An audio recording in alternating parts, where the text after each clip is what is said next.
আসসালামু আলাইকুম। কেমন আছেন সবাই? ভালো আছেন? হ্যালো ফ্রেন্ড, দেখেন এইটা হচ্ছে একটা কলেজ মেশিন। এটা নতুন না, এটা পুরাতন মডেল। তো এটা কুয়েতির বাসায় আসছে, এটা সমস্যা। আর হাওয়া আসতো না, বলে যে হাওয়া আসে না।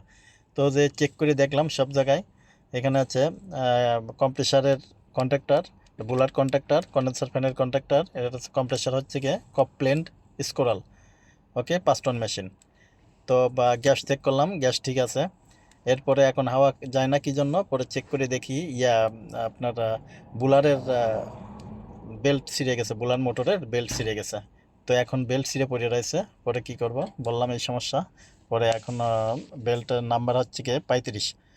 পরে এক নতুন বেল্ট কিনে নিয়ে গেছি, কিনে নিয়ে গিয়ে বেল্টটা এখন বেল্ট লাগাইলাম। বেল্ট লাগানোর পরে মনে করেন আর সব কিছু ঠিক আছে, গ্যাস টাস ঠিক আছে, ভোল্টেজ ঠিক আছে। এই বেল্ট লাগানোর পরে আম, অল্প একটু গ্যাস কম ছিল, গ্যাস দেওয়ার পরে মোটামুটি চালু দিলে ইনশাল্লাহ চলে গেছে। তো এইভাবেই আমাদের কাজ চলে ইনশাল্লাহ। এটা হচ্ছে কোলেক্স পুরাতন মডেল। তো সেন্ট্রাল এসির, স্প্লিট এসির কোনো সমস্যা হইলে আপনারা ফোন দেবেন, নাম্বার দেওয়া থাকবে ডিসপ্লেতে।